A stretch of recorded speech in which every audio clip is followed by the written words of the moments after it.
every doctor, every psychiatrist. And we also agree that some psychiatrists have specialized in medical psychotherapy. That those who specialize in medical psychotherapy spend the greater part of their clinical life practicing it. But we also agree that even those who are involved in other subspecialties should have more than just an understanding of psychotherapy. It should be more than just understanding. Because in some countries, in the general medical students are expected to have an understanding of psychotherapy. They are expected to, by the time a doctor, general practitioner, that's when you meet medical school, they are expected to be able to do simple, supportive psychotherapy. Not just having an understanding. Every practicing doctor is expected to do that. The WHO now allows non-doctors and almost every person to be able to administer psychological first aid to others. So if we are psychiatrists, we need to have far more than general understanding. We need to be a little, just understanding, being psychologically aware cannot be adequate for a psychiatrist. We need to go a little further. So, in this session today, we are going to start it all off again. Some 8 games ago, the group and a few others, we tried to bring to the fore sessions of psychotherapy like we're doing now. But what we plan to do at the end of this is we're going to give a phone number, a WhatsApp number, and an email that psychiatrists who are interested would, should I say, send their names. We are updating that list. The idea of updating this list is so that when we have opportunities and for self-training, and if we are lucky, as we are really planning to get other psychiatrists from diaspora or from anywhere who can help, support, and build up the skills, we do that. Because it will be so sad for you to see a patient who really needs it, and you don't even know what to do, you don't even know how to start. Someone is crying, you are arms and you just don't have the skills except to say, okay, I'm sorry about it. Psychiatrists ought to be a little more than that. So to get us fully aware again, we are starting with a few sessions, and the first person is already standing. Professor Jude Ohaeri is able to talk to us on certain aspects which have been revisited for people. And it's interesting because Jude and Professor Raki and a few other psychiatrists years ago had collaborated intensely with some psychologists from Professor Ilorin and few others, and have even started Nigerian Psychological Association, Nigerian Psychotherapy Association. And we are hoping that when we start again, we'll be able to get that function so that we can train together. We can't do all the psychotherapy in Nigeria, so we need the psychotherapy so that we can train together. We can't do all the psychotherapy in Nigeria, so we need the psychotherapists, we need psychologists who are equally trained to participate. Unlike them, they think that psychotherapy is exclusively for them. They know better, those of them who know better, that psychiatrists are also owners of psychotherapy. Many of us still remember who the father of psychotherapy actually was. So, gentlemen and ladies, Professor Jude Ohaeri. Thank you very much, Owoidoho. Please note that I practiced psychotherapy on him. He was talking beyond the time he has given me to talk, and I allowed him to talk so that he's happy. The psychotherapist makes people to be happy. You allow them to unburden themselves. Thank you. I am not part of the 10 minutes or so you allotted me. I have to acknowledge, first, the local organizing committee, spearheaded by Peter Ajiboye, for making it possible for me to be here. Second, my very dear friend, Taju here, you know, he's been really wonderful to me. Thank you, Taju. He's inspired this lecture. The third persons I will acknowledge are those. I'm going to show you some artwork in this presentation. I could only do the sketch on paper, but my two patients on admission in my facility, I won't mention their names, but they are two very brilliant young men, as you can see. They didn't use any apps to draw this diagram, which you are going to see soon now. So thank you very much. My topic is on this, the idea of neglecting understanding the structure and functioning of the mind. And this neglect is already alluded to by the Nobel laureate in psychiatry, Eric Kandel, who noted that psychoanalysis has been a very neglected field in modern times, whereas psychoanalysis actually represents the most coherent and intellectually satisfying view of the mind. That's a very important statement. He made this statement in two seminal papers that he published in the American Journal of Psychiatry, 1998, 1999. I would wish that anybody who is interested in psychotherapy, in fact, all psychiatrists, those two papers are highly enlightening.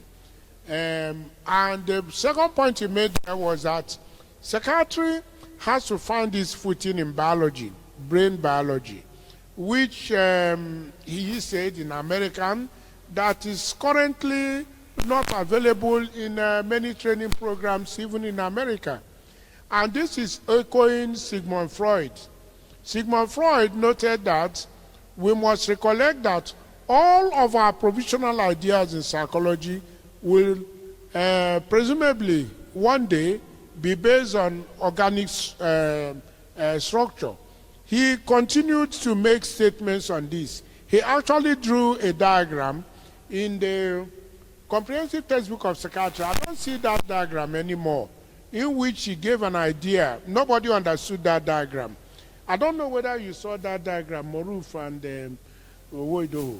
That's Freud's diagram of the mind, very complicated. So that's where I'm taking off from. So today, I'm going to emphasize that my main point is on developmental psychology. But then there are three main parts to this lecture. The first one is to introduce you once again, to refresh your mind about the Freudian conception of the structural and the topographical models.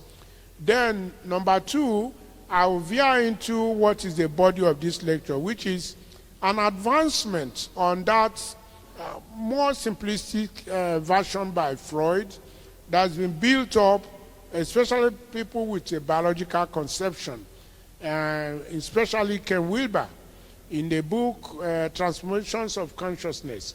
Very important book.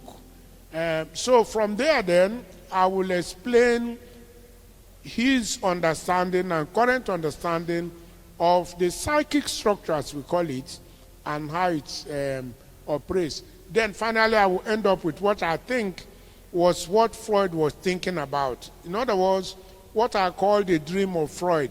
I have always been inspired by that since I entered psychiatry. How do we come to understand what Freud was thinking about? I think I found an answer, and I'll be very glad to share it with you at the end of this program, at the end of this my lecture. So the importance of knowing the psychic structure is to say, would anybody practice surgery if they did not know about anatomy in detail? Let's say you are doing neurosurgery and you didn't know the details of the structure, the anatomy. Would you practice medicine if you didn't know physiology, and so on and so forth? And yet, we are practicing psychiatry as if, it's not important to know about the structure of the mind, which is what we are dealing with. So, actually, I've reduced these slides, it was 30-something or so. We reduced it now to get here.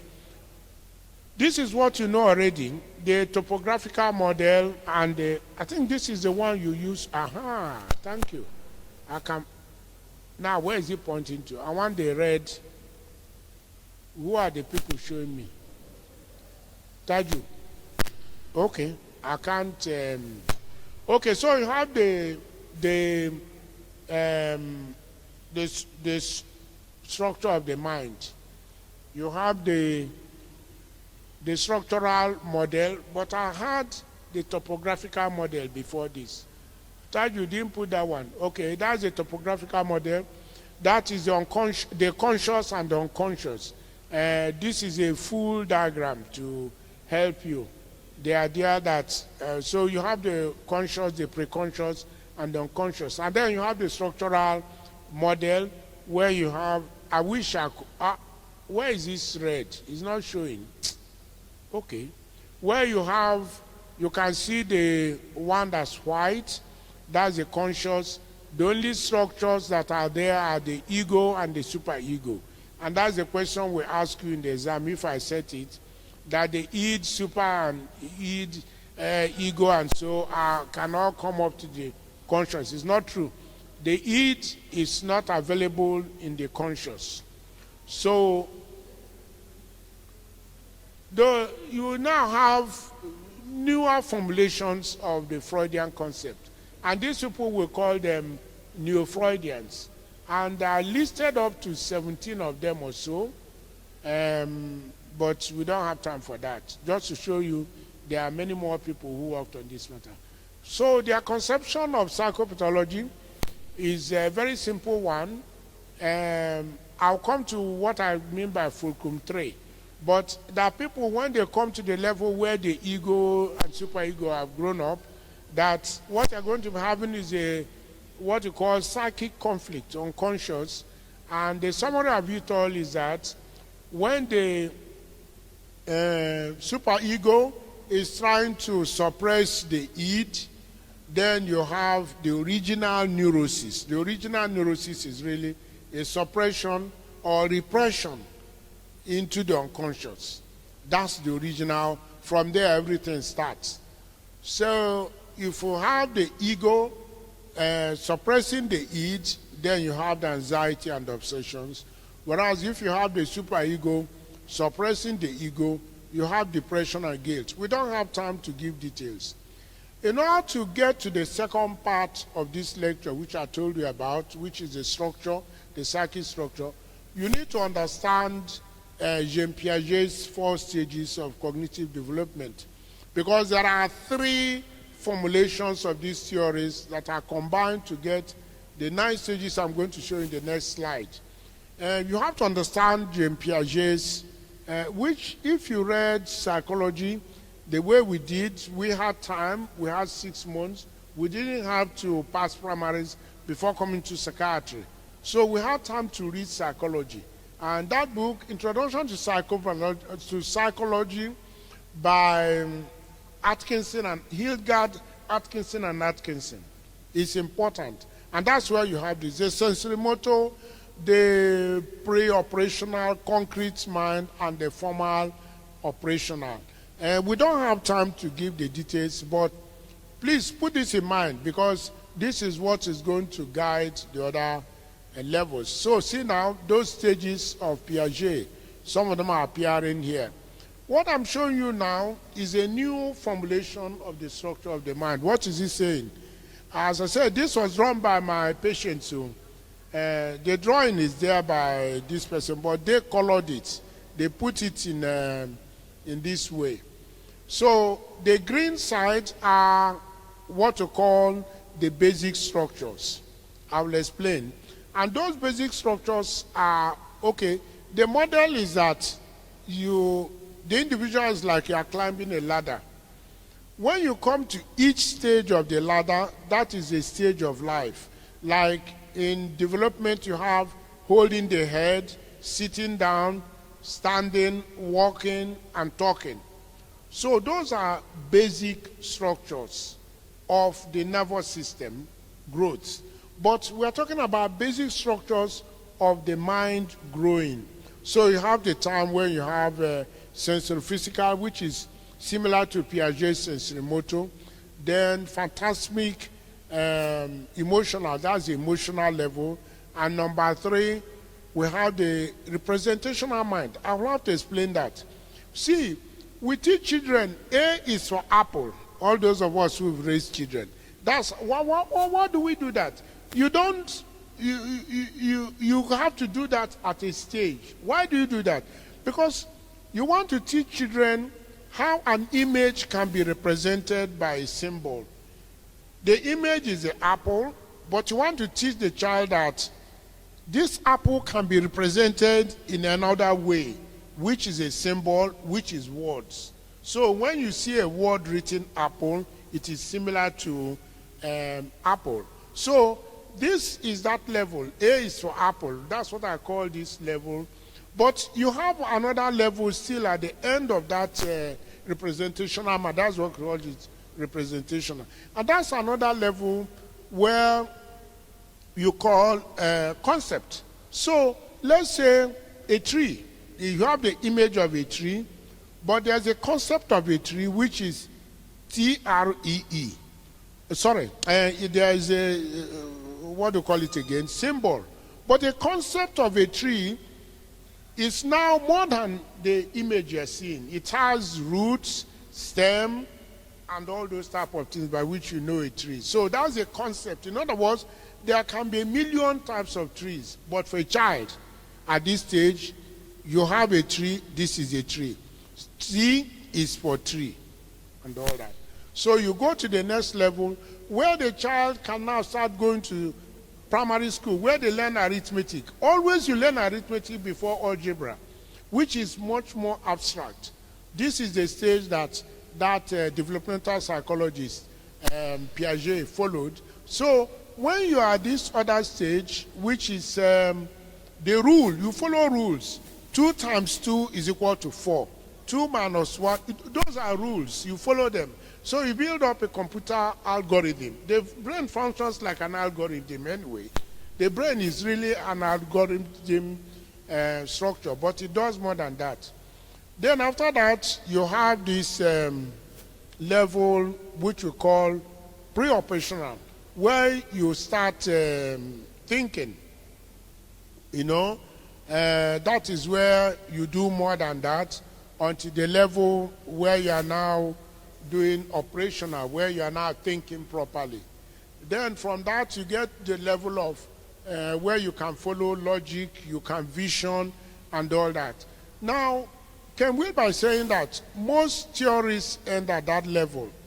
They don't go beyond that, whereas people from religious cultures, they know that people can have higher levels of consciousness, and that's where you have the psychic and all those.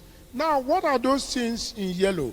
Those things in yellow says that whereas when you are growing up, you are having these green ones, like sitting, walking, and so.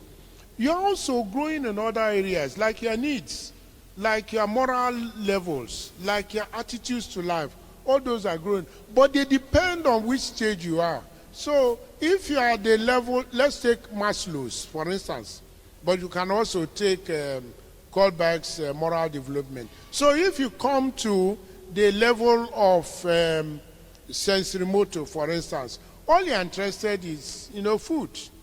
You are just at the biological level. So you can see that. So the yellow ones follow as Maslow is growing. But you find that those yellow ones, you actually change. When you come, so if you're like a child, you throw a tantrum, and that's your level. When you grow up, you don't throw a tantrum anymore. You drop them. So we call these transitional stages as opposed to the basic structures. And there are so many transitional stages. All those 15 theories that I gave, that I listed, that's what they are about. So now let's go to, this is the main presentation. The main presentation here, I told you that this is the main presentation for this talk. It's more complex. So what I did on my own was to put up this diagram from what Ken Wilber and co wrote. I just put up, instead of having it as a table, how can we have it? And I'll explain it now. It's not complex at all, although it looks so. So again, my patients drew this diagram on Microsoft Word. So what's happening? I told you the concept, or rather the model, is like you are climbing a ladder. So you have the ladder, which is the rungs of it are the basics. Then you have the second portion, which is the views you can hold, the transitional structures. And the third one is the climber. Somebody is climbing 1 step, 2, 3, 4. So those are represented here. You can see the basic ones. Let me now put it where it's colored. So this, my patient drew this, so I can't draw this. So you have the green ones, the basic structures. It's either you are the pre-operational, or rather pre-personal, personal, and transpersonal. So you can see those 9 stages below. And then at the middle, you start finding, I don't know what that color is, but you can see the stages of Maslow and Kohlberg, all those transitional stages. But the greatest interest is the one on top, the yellow. They are now telling us, like we learned from that book, Introduction to Psychology, the functions of the ego. If you can remember those functions, that's what you have here. The ego does the following 6 functions. Self-identity. So you say, look, I am this person. The ego also has the function of choosing what to do, to decide, and that's the will. Then the ego has a great function to organize itself. Like our colleagues who are telling us today that they are working in a teaching hospital and they have this.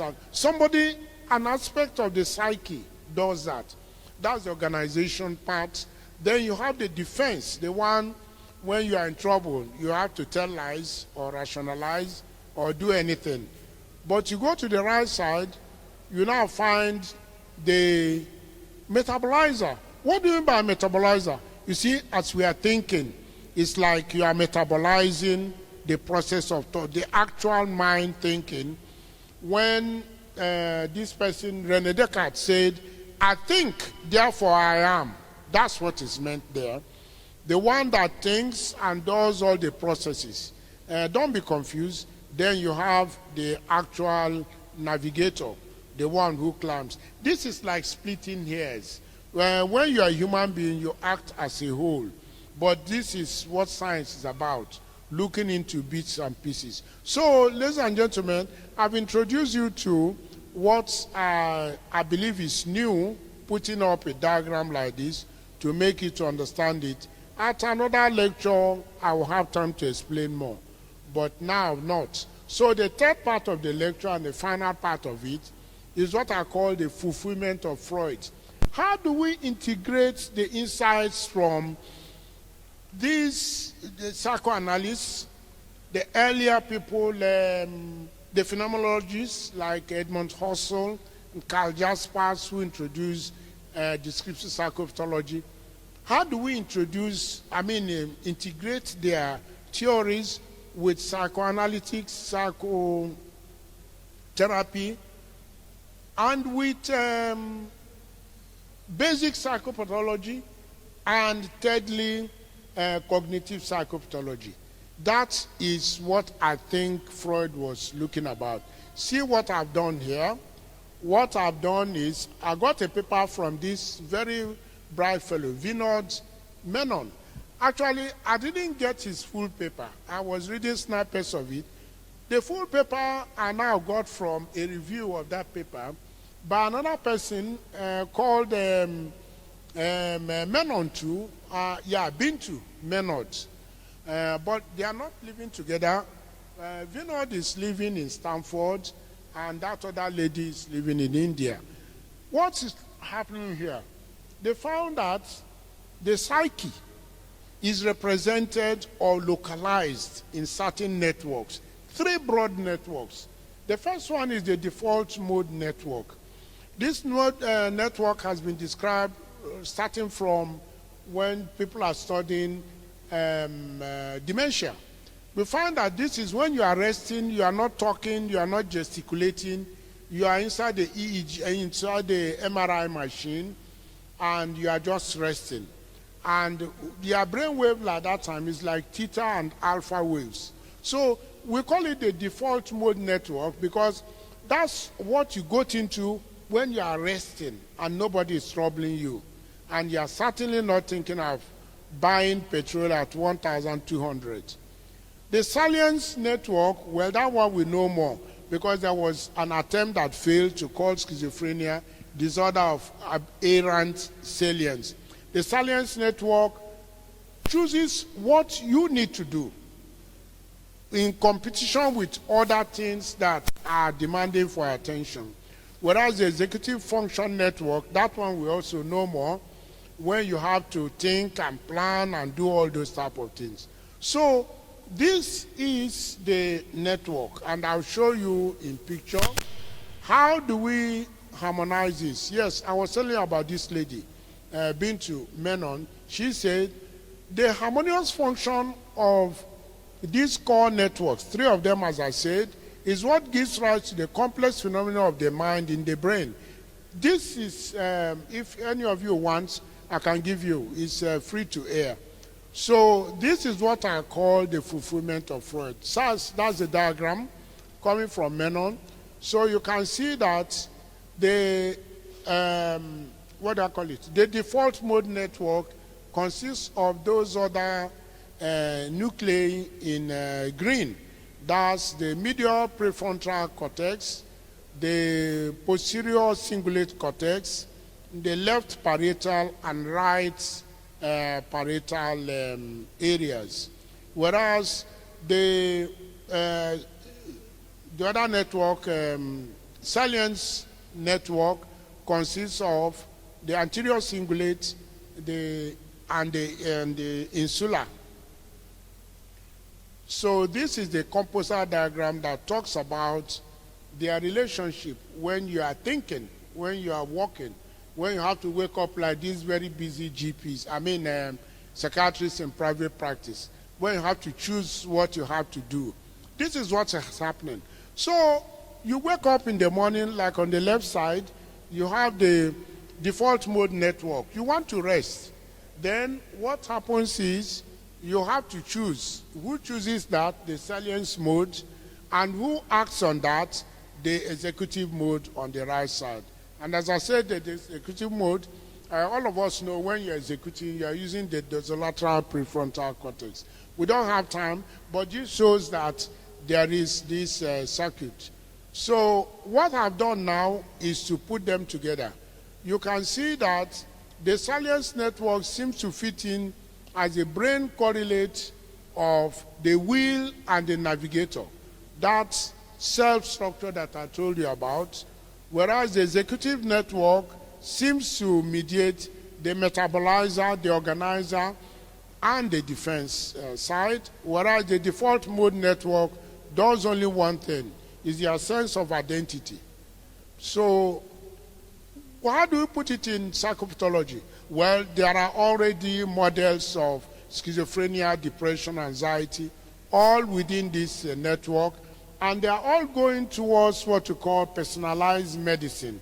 So they are getting drugs or treating you on the basis of which network is at play for your particular schizophrenia or whatever.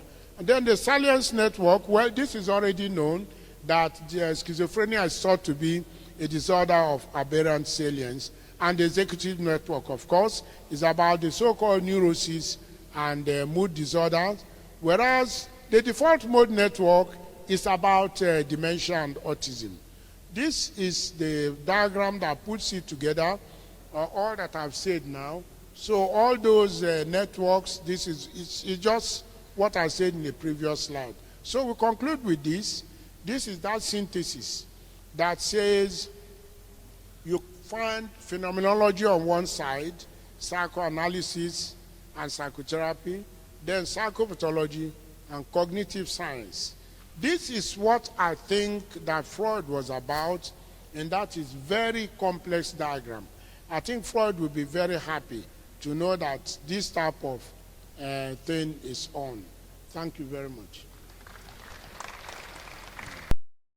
Good day, distinguished people. It's a pleasure to be here with you today. and I would like to thank the organizers of the symposium for the inclusion. Very briefly this afternoon, we'll be talking about the current landscape, assessing the medical psychotherapy skills gap in Nigerian psychiatric training. And we'll be following this very brief outline of introduction, looking a bit about the historical perspective, the current state of medical psychotherapy training in Nigeria, the skills gap that we have, and of course, recommendations and conclusions. Medical psychotherapy is the practice of the use of talking therapies or talking treatments in the prevention and management of mental disorders and the promotion of mental wellness.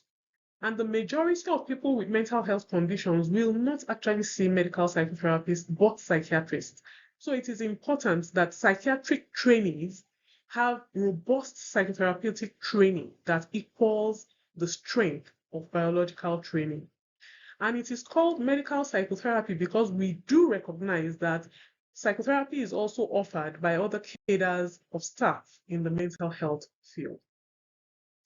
The medical psychotherapy training fosters a therapeutic attitude of mind in everyone that is in psychiatry, so that psychotherapy becomes a way of thinking about patient and patient care rather than just the role for a subset of people or just the medical psychotherapists. The training creates an environment that fosters self-reflection for the trainee, which definitely enriches the therapeutic relationship. We recognize that medical psychotherapy is a critical component of psychiatric training, and that the emphasis of medical psychotherapy is on therapeutic communication and patient-centered care.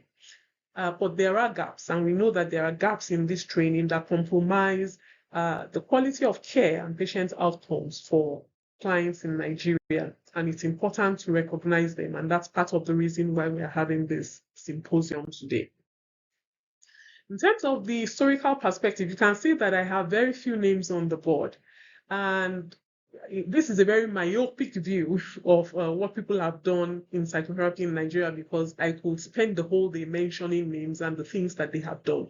But it's just to say that we're not starting from scratch. People have done really great work where it concerns the training in psychotherapy in Nigeria and the medical psychotherapy field. But we do need to take things a bit further.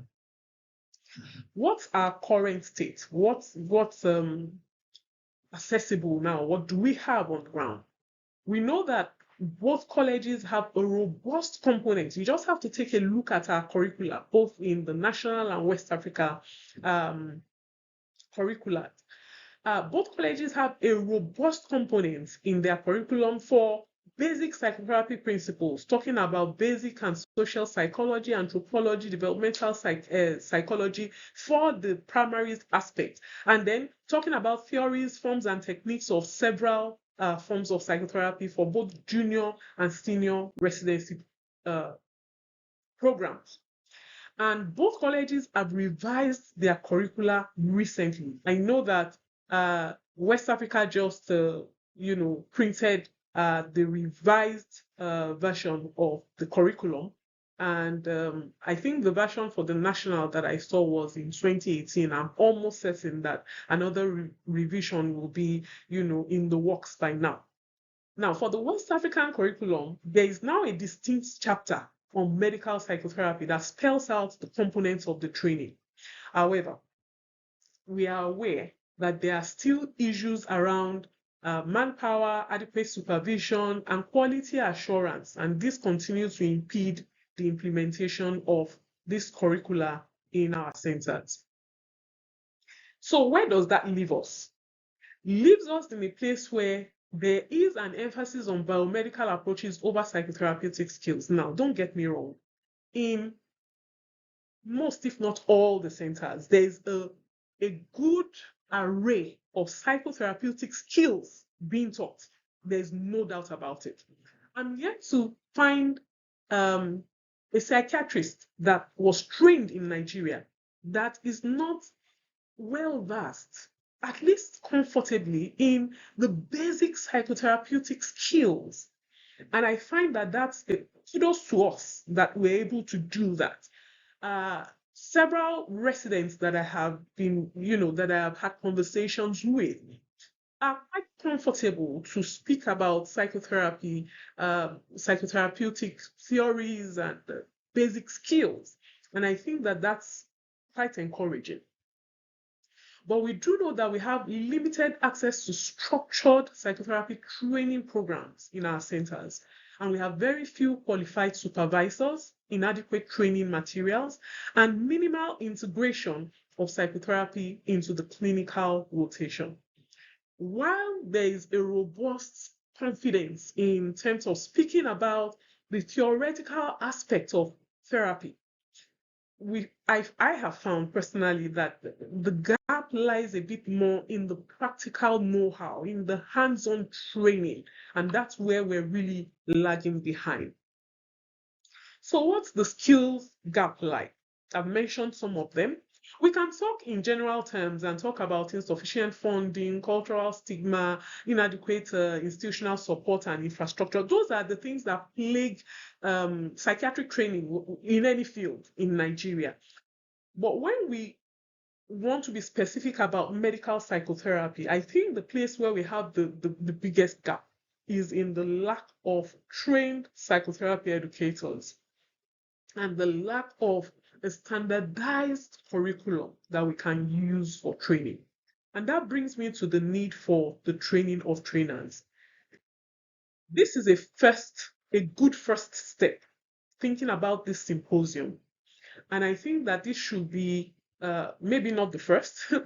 I know that there may have been a few before now, but this should be something that should be constant. And this symposium, I hope, is going to lead to a functional medical psychotherapy working group. Because again, unless we bring ourselves together and we're able to collaborate, we may struggle a bit in our different centers. We need to agree on a standardized medical psychotherapy curriculum, not just for the West African curriculum, but also for national curriculum. And it needs to be standardized across our institutions too. Now, we know that there are quite a number of trainers that have schooled themselves and trained themselves in the art of psychotherapy, and they have continued through generations. We need to have training of trainers to ensure that we are at par when we're talking about our skills, our competencies for being trainers in medical psychotherapy. The term or the phrase is actually practice makes perfect, but we know that perfect is maybe overrated. But practice makes functional. Practice makes practical. We can work when we practice. I think that we spend too much time telling our trainees what they need to know about psychotherapy. They need to be learning from us in the clinics, in the ward rounds, how to do psychotherapy. They need to see it being practiced daily. That is the only way they can pick up these skills. And so all psychotherapy supervisors should have training in the model of medical psychotherapy that they are supervising, and they should continue to be practitioners of that particular model or those particular models. In conclusion, bridging the skills gap is essential for improving psychiatric care. We need more collaborative initiatives coming together to work together to ensure that we have a standardized curriculum, a standardized form of training for our trainees. And we need to take other steps aside from this symposium to ensure that the viability and sustainability of the medical psychotherapy training in Nigeria. Ladies and gentlemen, thank you very much. That's my bibliography. Thank you very much for your attention, and that's me done. Thank you. My distinguished elders, my teachers, and my dear colleagues, I am indeed very glad to be here again to discuss the topic implementation strategies, integrating enhanced psychotherapy training into the Psychiatric Residency program. This outline will help us through the presentation, introduction, challenges, implementation, strategies, and conclusion.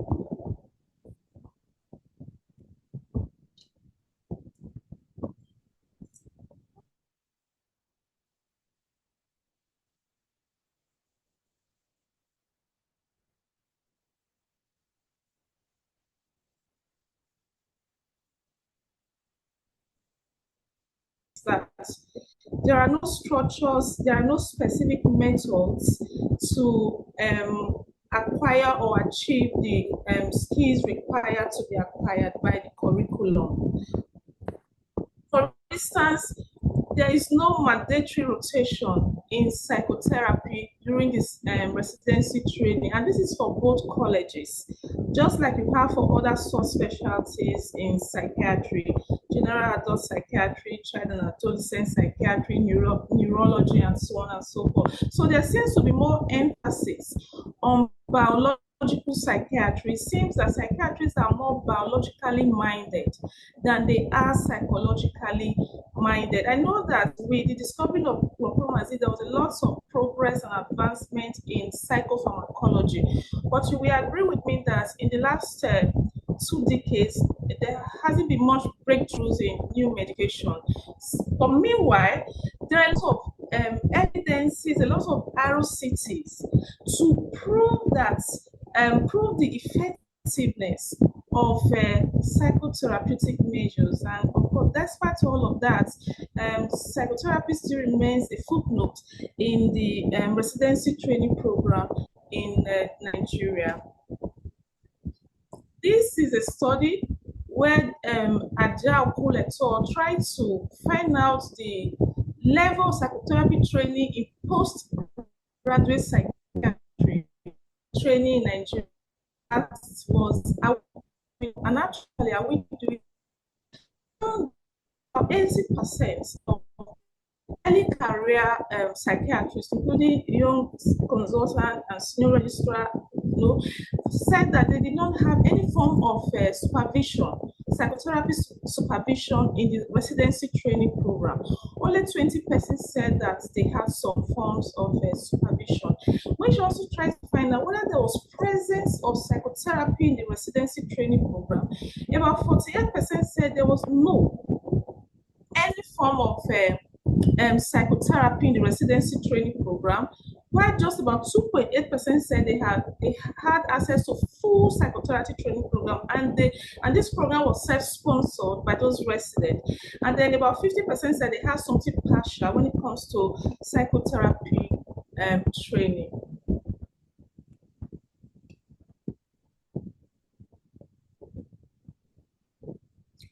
Now, there are challenges that tend to hinder the integration of psychotherapy into the residency training. Even in countries, Western countries, where it is mandatory for residency to go through psychotherapy before they become psychiatrists, they still find it difficult to integrate psychotherapy into the training program. Why? The major reason is because we do not have adequate professionals, adequate number of psychiatrists who have expertise in various psychotherapy modalities, and of course limited funding for Esther, just a moment. Esther, we're having difficulty hearing you because of distortions.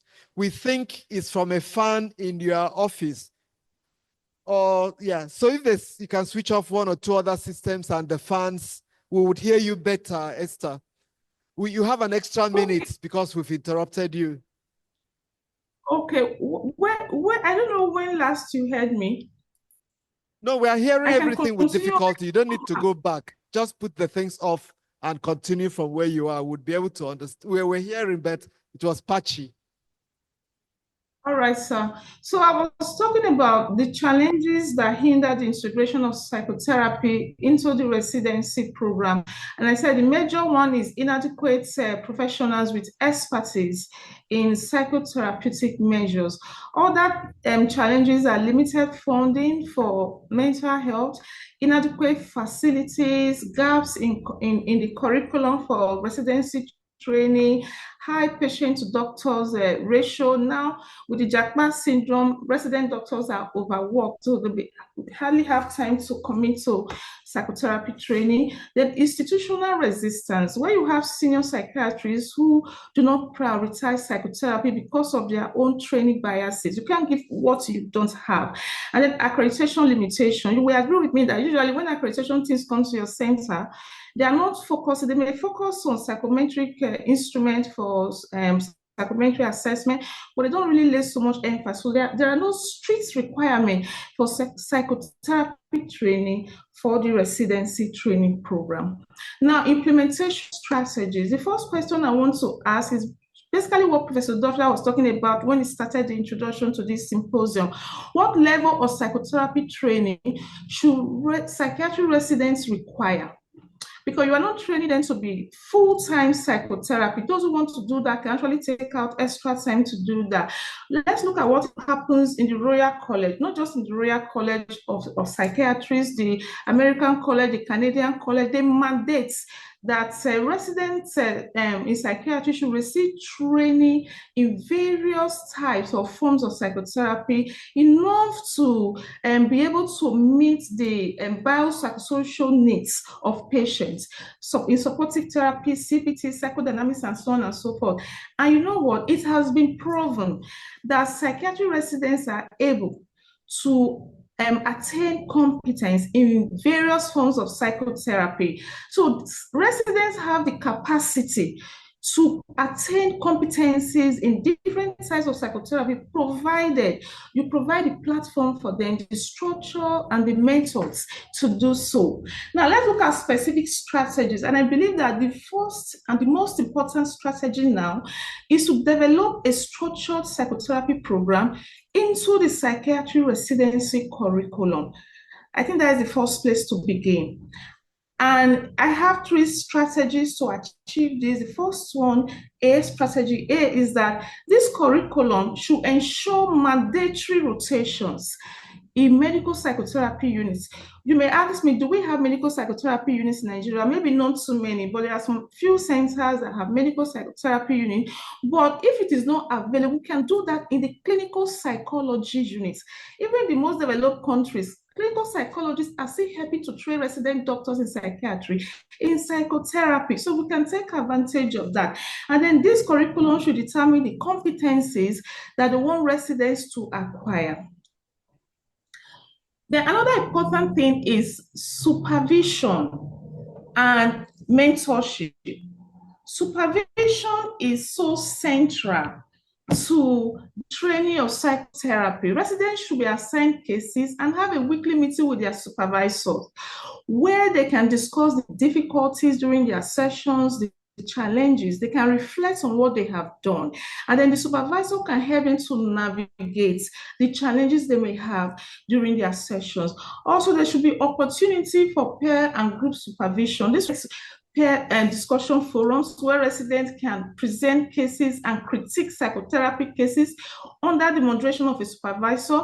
Such peer review should include real and clinical simulation cases.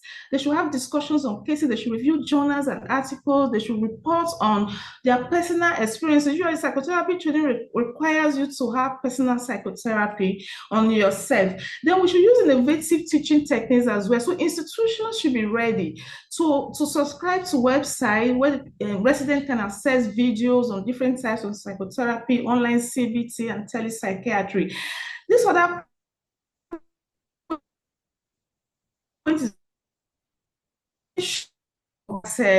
psychotherapy is incorporated into assessment. For example, in the hospital, there should be a station for psychotherapy. Maybe we could ask candidates to perform a motivational interview or use Socratic questioning to correct cognitive errors or do something. Because when residents know that this will come in the exam, they will commit to learning. Then the program should also give room for theoretical framework where residents can organize seminar during that mandatory rotation and discuss the theory behind most of these psychotherapeutic measures, discuss the strategies, the principles, and the steps in the application of the different forms of psychotherapy. Now, the big point is that we should try to integrate psychotherapy into other specialties or subspecialties in psychiatry. I think this is basically what we do, because as a resident, I remember we were exposed to various small and psychotherapeutic measures, family sessions during inpatient care, group psychotherapy or group sessions in the drug ward and all that. It should be integrated. And now residents can display the competencies they have acquired during the mandatory rotation in multiple patient populations and settings. For example, they could use Socratic questioning and talk records to CBT to help correct cognitive error. And then they can learn through direct supervision or indirect supervision by watching a consultant do some forms of psychotherapy, or by watching videos or listening to audios, or by just going through the notes or case file of patients that have had psychotherapy. They can learn during the integration method. This is not now basically in the psychotherapy unit, but wherever you are, whether you are in general adult psychiatry, you are doing some forms of psychotherapy, whether you are in child and adolescent psychiatry, you are doing some forms of psychotherapy, and all of this can also be assessed. Then the last one is that trainees with priority interest in psychotherapy should consider a 1-year post-residency fellowship in psychotherapy or other postgraduate degrees like master's or PhD in medical psychotherapy. And there are quite a number of scholarships for this if we look for them. Other strategies, we need to train trainers, identify psychiatrists with psychotherapy interest or expertise, and provide advanced training in teaching and supervision. Institutions could sponsor. Institutions could also partner with international institutions to facilitate workshops, facilitate exchange programs and fellowships, particularly now that we have most of our trainees or most of our psychiatrists going abroad, and some of them are faculties in different institutions across the globe. We can liaise with them to form such collaborations. Also, there are some psychotherapy e-resources for training. For example, this psychotherapy training e-resource is in Mackay University, and it has free access for institutions from low and medium countries. And then we should recruit. We shouldn't just say we must have psychiatrists to train. We don't have enough psychiatrists to train. So let's look at other areas. Non-medical therapists, clinical psychologists, certified psychotherapists can all be adjunct staff in the residency program, and they can help us to train our residents in the field of psychotherapy. Other things I think we should do, we should provide resources. For example, we can develop a library of psychotherapy. For psychotherapy, we can have psychotherapy manuals, recorded therapy sessions can be kept there, case studies can be kept there, and the resident can go there during the mandatory post. Even students not doing the posting can go there to study all of this and acquire a lot of skills. We should provide audiovisual aids and digital platform for remote learning. We should set up therapy space. That is very important. Psychotherapy is also to have rooms for therapy sessions, should have rooms for group sessions and all of that. So resources should be provided for all of this. In conclusion, I want to advise, we've seen that psychotherapy is quite effective, and for too long, we have left the practice of psychotherapy in the hands of non-medical therapists. I'm not saying we should take it from them, but we should do more, because psychiatrists are better positioned, considering the knowledge and the understanding we have of the biopsychosocial model, to provide holistic care to patients. So therefore, psychiatric residency programs should enhance practical psychotherapy training to equip future psychiatrists for delivering biopsychosocial care effectively. References.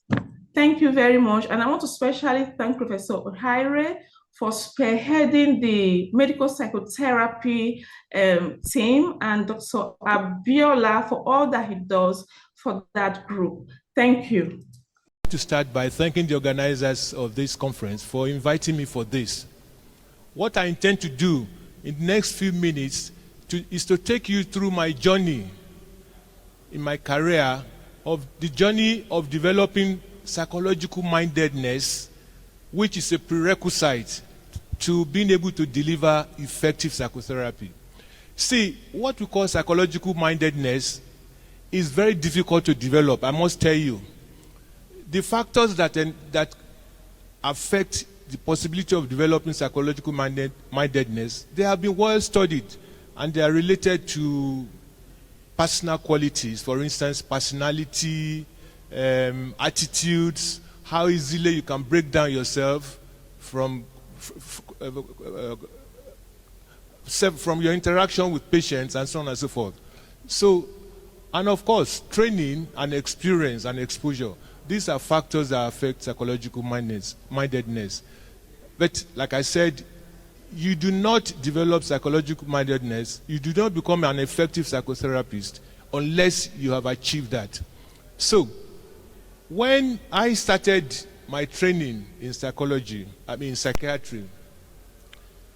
I was lucky because in the BSc program at the University of Ife those days, there was a large component of psychology.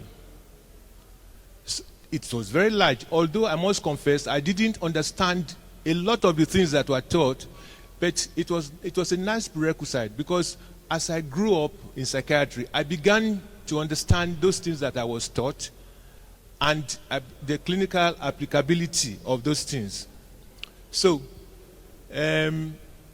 what has happened during my career is that, first of all, when I started, the influence of Freud and his colleagues and post-Freudians was marked, was very, very, indeed, I think it excessively dominates psychiatry, to such an extent that when I went for my year abroad in America, I had to undergo some psychoanalysis. It was believed that if you training in psychiatry, if you didn't undergo psychoanalysis, you won't develop insufficient insight into your personality function, that it won't be sufficient for you to understand other people. But I don't think anybody does that now, and that is partly because of the influence of biological psychiatry. See, what happens in the later 70s and early 80s was that there were considerable advancement in medical technology. Functional imaging began to be prominent. Advances in neuropharmacology began to be prominent. MRI, SPECT, PECT, and so on and so forth. And you could actually see neurotransmitters on images. And these were a lot easier. They were measurable, unlike the kind of therapy that dominated before. The criticism of those ones was that you can't really, they could be subjective. Interpretation of wellness from psychodynamic theory, for instance, as the basis for therapy could be subjective. It is not really measurable and could be subjected to bias and so on and so forth. But here we have biological psychiatry, and we could see all the things on images. We could see improvement, and there were a lot of measurements taking place.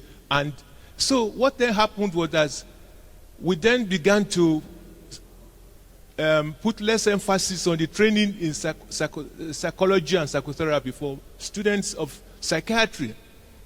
Now, that went on for years until we realized that eclecticism, we cannot do without eclecticism. So what is happening now is that there's nobody who's an extreme biological psychiatrist or somebody who's an extreme dynamic psychiatrist. Every psychiatrist must be somewhere in between there.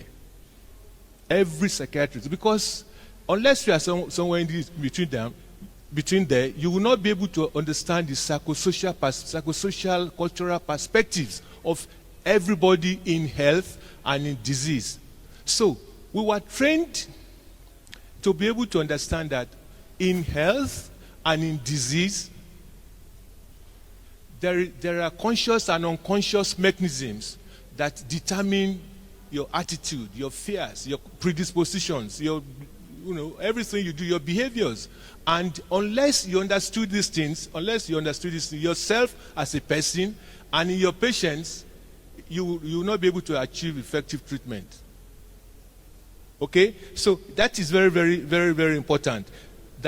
So the clinical effect of that, for instance, is that when you are clerking a patient, you got to be very thoughtful. And at some point as you go on, you have to ask yourself, what does this patient remind me of? Who does this patient remind me of? What circumstances does this patient remind me of? Unless you're able to do that and be on top of that, your prejudices and biases and past life experiences will come in. Because whether we believe it or not, our current life functioning is determined by our childhood experience. Everybody here knows that. But we are really usually not conscious of these factors. So unless we as psychiatrists, unless we know, we are helped to become aware of these things, then we have prejudices and biases all the time against our patient. So I'll give you an example. Persons with substance use disorders will invoke negative emotions in most of us because of our background, because of religion, because of our culture, because we are inclined to think that there are people who are irresponsible and so on and so forth. And if you do not understand these things, then it will affect your treatment of your patients. For instance, you find yourself being unnecessarily temperamental. You got to understand the basis of why you are temperamental with that patient. So these are the kind of things that I call being psychologically minded. So we are taught early in our training to recognize transferences and counter-transferences. Those are elements of psychological mindedness. Now, I'll tell you about my military background, and I'll come back to my psychological mindedness later on. Because these are the things we ought to know. Listen, when I was working in psychiatry in Scotland with the military, I told you yesterday, those who are here, that 3 specialties were given prominence in the military: psychiatry, physiotherapy, and family medicine. Those were the 3. And so we worked effectively with family physicians. And the result of that is that this collaboration enhanced the family physicians in understanding mental health issues and the basis of mental health issues. Indeed, that reduced the amount of work that I had to do, because most of the patients in the military will be anxiety disorders, depressive disorders, substance misuse disorders, and PTSD. Very few, you all know, very few psychotic illnesses. Indeed, in those kind of places, if you have psychotic illnesses and PTSD that goes on for a long time, you usually ask to go. So these are the kind of thing that a psychiatrist needs to know. A psychiatrist needs to be able to be psychologically minded, to be able to recognize the need for psychotherapy. Please mark that. You need to be able to recognize the need. And it's not just the need for measurement. For instance, I see a lot of psychiatrists asking for psychological, for personality assessment for somebody who has antisocial behavior, antisocial personality disorder, when in fact that is the easiest personality disorder to recognize, unless you think it's part of a cluster. If you think there are comorbid personality disorders, or I see psychiatrists asking for personality assessment for somebody with EUPD. You're just wasting time. You're wasting time and money. You make a diagnosis of that and see how the patients improve. But that's not to say measurements. Measurements are important.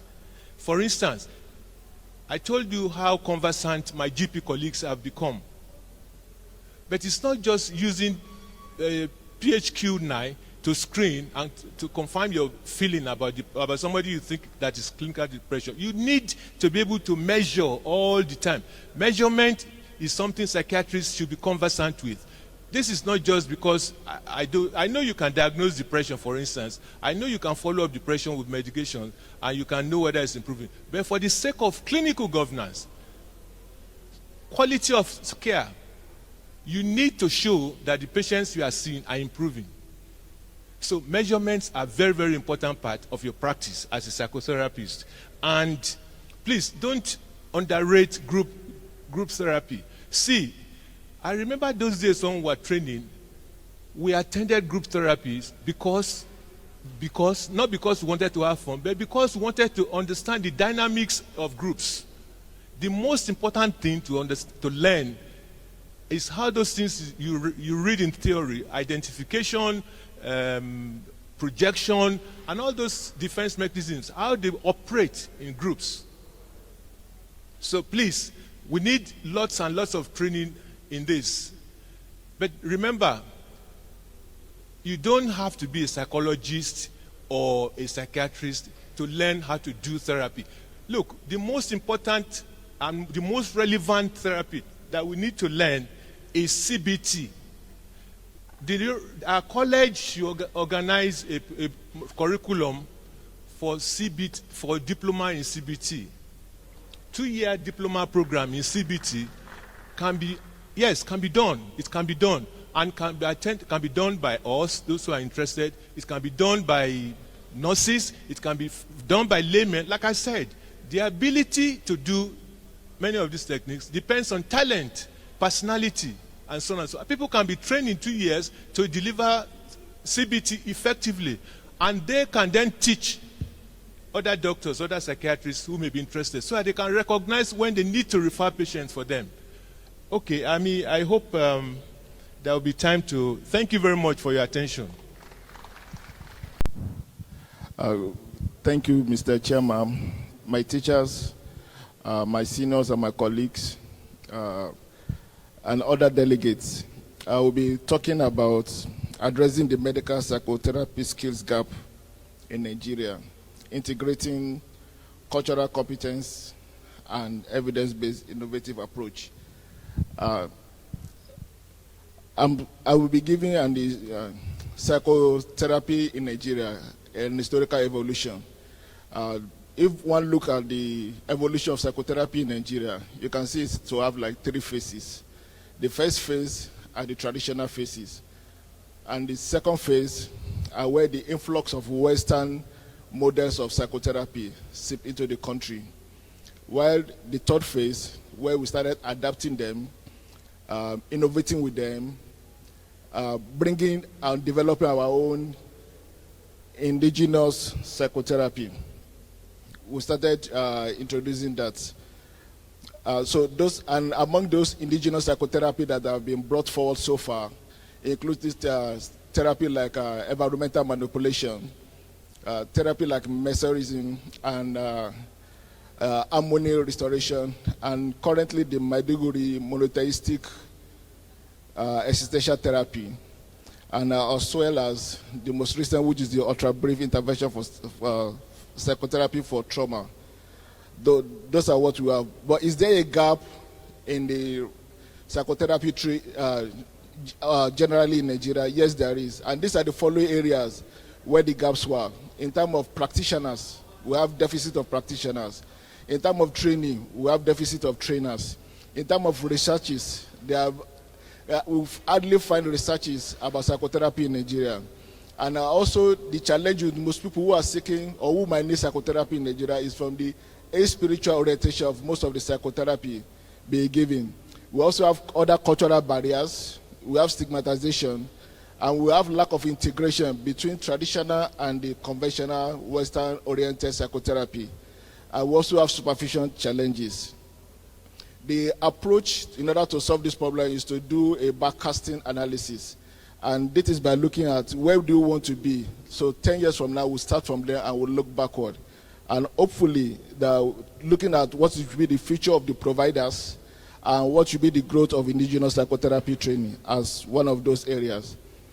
And the backcasting stages look like, if you look at 10 years forward, we're hoping that as at that time, we should have at least 50% of psychiatry training, should have over 100 hours of supervised psychotherapy training. The indigenous psychotherapies should be integrated onto all psychiatric training and other people who are interested in learning about psychotherapy. and the number of qualified psychotherapists, hopefully that will be increased to 20% of mental health professionals. And from there, we can cast backward and look at other things that will develop. But I will skip most of the other steps because there are like 5 steps when you cast backward to see what to do from those desired future that we are looking at up to the present. You can skip to almost the end. You see the backcasting stages. Yes, there. No. Yes. This is where I am in the presentation. So, but I will skip here because of time and just go to the present. What are the action steps we should take? And the action steps to take are the following. Yes, sir. To increase psychotherapy training hours in residency programs, to develop standardized curricula for indigenous psychotherapy so that they can be integrated and be trained to people in our context, to initiate research projects to evaluate the effectiveness of the indigenous psychotherapy approaches, to create awareness program about the importance of culturally competent psychotherapy, establish partnership between traditional healer and mother health professional from their own psychotherapeutic involvement view and what we learn conventionally, and see where are the common areas that we can advance and be able to integrate into the training, and to lobby for government support and for funding for psychotherapy training and research, and to develop continuing education program for practicing psychiatrists. Thank you very much.